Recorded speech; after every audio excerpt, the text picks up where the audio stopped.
پہاڑوں کی وجہ سے دنیا کی 50% آبادی کو پینے کا صاف پانی میسر آتا ہے۔ زراعت کے لیے بھی اس کا پانی استعمال میں لایا جاتا ہے۔ نصف حیاتیات پہاڑوں پر بستے ہیں۔ دنیا میں ماحولیاتی توازن کو برقرار رکھنے کا سبب بھی پہاڑ ہی ہیں۔ 11 دسمبر کو پہاڑوں کا عالمی دن منایا جاتا ہے۔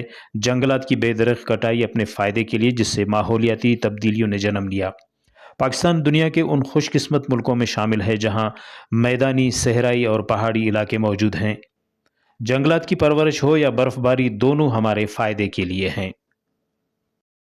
پہاڑ دیکھنے میں تو ہمیں یوں نظر آتا ہے کہ یہ بے جان چیز ہے، لیکن انسان، جانور، چرند پرند، ان سب کی زندگی میں ان کا اگر ہم کردار دیکھیں، ان کے فوائد دیکھیں تو پتہ چلتا ہے کہ ان کے بے شمار فوائد ہیں۔ پہلی بات یہ ہے کہ پہاڑ وہ چیز ہے کہ جن کو اگر آپ نقصان دے تو پھر اس کے بعد کبھی بھی اس نقصان کا ازالہ نہیں ہو سکتا، یعنی آپ اسے ریپروڈیوس نہیں کر سکتے۔ درخت کاٹتے ہیں تو پھر اس کے بعد درخت لگا لیتے، لیکن اگر آپ پہاڑ کاٹیں گے تو پھر آپ دوبارہ اس کو کبھی بھی نہیں بنا پائیں گے۔ دوسری بات یہ ہے کہ پوری انسانیت، پوری تاریخ اگر ہم یہ دیکھیں تو پھر پہاڑوں کا کردار ہمیں نظر آتا ہے۔ جیسے چرند پرند اور خاص کر مال مویشی کے لیے پہاڑوں نے ہمیشہ سے بہت بڑا کردار ادا کیا ہے۔ پہاڑوں کی دیگر خاصیتوں کے حوالے سے ہم آپ کو بتا دیں کہ جتنے بھی مائننگز ہیں وہ تقریباً ہمیں پہاڑی علاقوں سے ہی ملتے ہیں۔ اس کے علاوہ آپ تاریخ، تہذیب، تمدن اور آرکیالوجی میں خصوصاً دیکھیں تو انسان نے اپنی زندگی کا آغاز غاروں سے کیا، یعنی موسم کی سختیوں سے اور پھر جانوروں کے خوف سے انہوں نے ہمیشہ اگر پناہ ڈھونڈی تو پہاڑوں نے ہی انہیں پناہ دی۔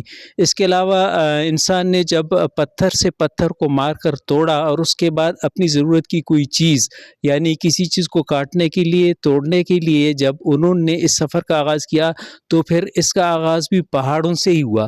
لہٰذا ان سارے عوامل کو ہم جمع کر کے دیکھتے ہیں تو پھر ہمیں یہ حقیقت نظر آ جاتی ہے کہ انسان کو بنانے میں، انسان کی بقا کے لیے کردار ادا کرنے میں اور پھر انسان کی معاشی اور معاشرتی نشو و نما کے لیے پہاڑوں کا کردار ہمیشہ سے ہی بہت اہم رہا ہے اور بہت ضروری ہے کہ ہم ان کی حفاظت کریں۔